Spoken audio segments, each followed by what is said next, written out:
Hello, I would like to welcome you to CuriousCreators.com. This week our featured artist is a young aspiring actor from Jacksonville, Florida by the name of David Girard. David Girard. David Girard. David Girard. Because see, I remember how I was, and that seemed better, but this vulnerability shit just seemed wrong. So I'm thinking like, you know what the point is? The point is to say, fuck it. God, how could you make such feeble creatures? We were able to catch up with David fresh off the stage from one of his performances. He was gracious enough to give us time for an interview. What you will see now are some highlights from that interview. I believe some of you aspiring actors and actresses may find David very interesting. I believe some of you casting directors may have found your leading man. Once again, this is CuriousCreators.com.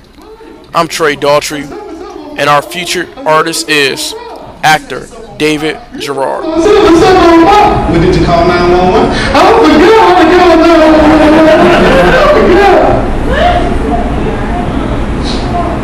Unbeknownst to me, my mother didn't know my address. Pretty much all my life. My grandmother, my mother, they kept me in front of the church, doing skits, reciting Bible verses. I got into like the drama club when I was a junior in high school. Did some acting in college, and then about 13, 14 years ago, I started off on the spoken word scene, and then that went into like doing some acting, and it's pretty much all I've been doing now. Okay.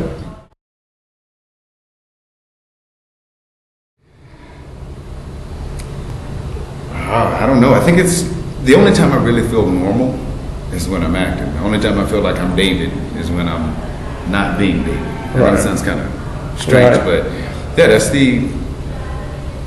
I think that's the part. And just to be able to inhabit someone else, be able to walk in someone else's shoes for a while and really understand, breaking down the character and becoming that character and making it to where our audience accepts it or receives it. I mean, I think it's the greatest conversation you can really have with someone.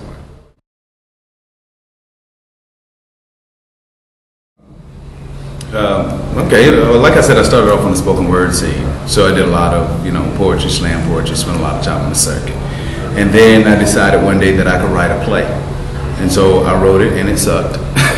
But I grabbed some friends and we did it, and from that I wrote another play, and then that one didn't suck or whatever. And between the writing and then actually that got me on stage.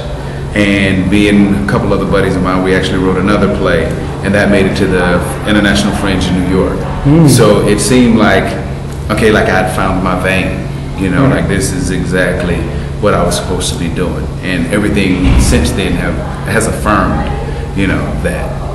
And yeah, and so, with Griot, He Who Speaks the Sweet Word Without Lesson and Larry Knight, that was a fantastic piece. And we took it as far as we could possibly take it, and then I just started doing shows pretty much here, at this theater, Players by the Sea, just honing and working on my craft. And then I've been getting offers and been able to do other things, write for other people, act for other people, and snowball it.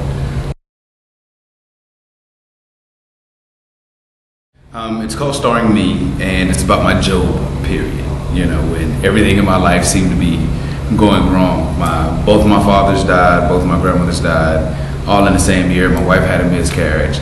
Then in the next year I lose my job, and my wife are having problems, and things just start spiraling down for me. But through it all, I was able to pick myself up, dust myself off, and keep it moving. And it was just to show, I wanted to identify with everyone who's ever been through a rough period, that you can make it. I know it seems rough at the time, but if you keep persevering, and you got to have like a good cast and crew around you, and that's why the name of the show is Starring Me. But my family and my friends are my cast and my crew, or whatever, and they kept me grounded, and they made sure I didn't get too far gone, and it just works out. Well, I really don't look at it in terms of good night, bad night. I look at it in terms of, okay, what am I learning? You know, what am I going to take away from this particular performance, or whatever? Things happen on stage, or whatever. That's you can't get around that. But it's how you handle those situations, or whatever that happen. That's what determines whether or not you're gonna be a good actor, or whether or not you're gonna be a great actor. And I strive to be a great actor. You know, just handling those little nuances. So it's what you learn. It's what you take away from the situation. That's how I look at it.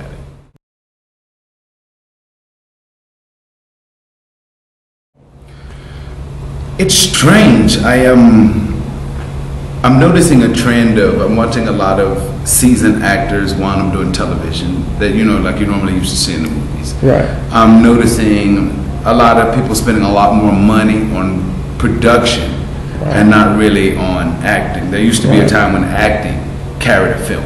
Right. Now it seems like, you know, you got to have some kind of big budget production thing in order to carry a film. So I'm not quite sure if I'm a little indifferent, but as long as I know that there are great scripts out there, you know, that are being written, those are scripts that I'll look for. Those are the projects that I'll personally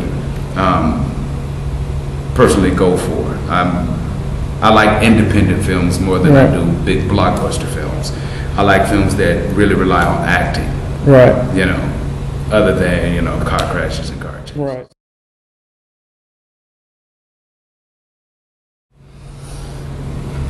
Any role where I don't want to use the word interesting. Any role where there are layers to a character, where it's not one dimensional.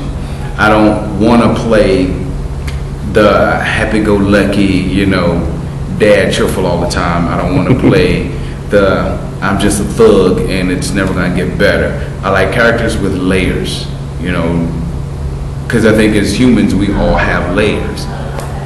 And in acting, if you only act in one dimensional, you're not acting. You can't call that acting. It's when you bring out the layers of a person, the mannerisms, what makes them tick, what makes them do certain things, why do they pronounce certain words that way. You know, it's those different layers. How do they love? How do they smile? Those kind of things.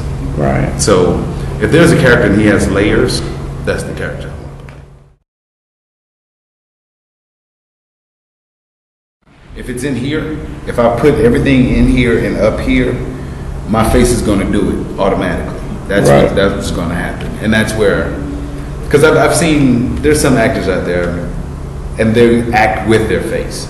Right. You know, they're trying to, and it's like a lot of comedy and a lot of crap. I don't even go see. I won't name names, but yeah, it's if it's in here, if it's really in here, your face is gonna do it automatically.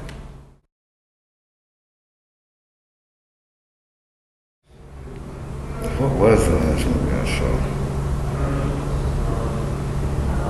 Black Swan. Black Swan. That I didn't know, because Darren Aronofsky is amazing, but I can only watch his films once. Like I saw Requiem for a Dream, and it disturbed me so seriously, and I had to call my mom because me and my wife, we sat there for like 5 minutes afterwards, just disturbed, and we didn't know how to feel. So I wouldn't go see Black Swan at the theater. I said I'll wait, and so my wife brought it home and he did it to me again. I sat there and I was disturbed. And I think, and I love when the director can do that. Right. You know, when you can make, because most movies make you feel happy or sad, but disturbed, that rarely happens. So I had to give it to him on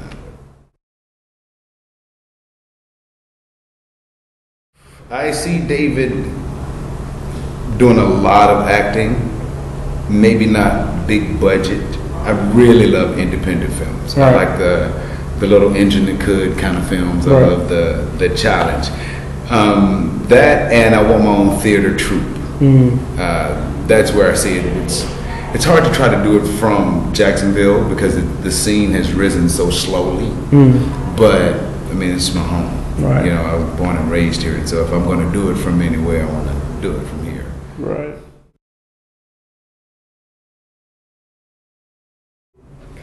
You can find David at dgerard.com. You can find David on Facebook. You can find David on Twitter at dgerardtwin.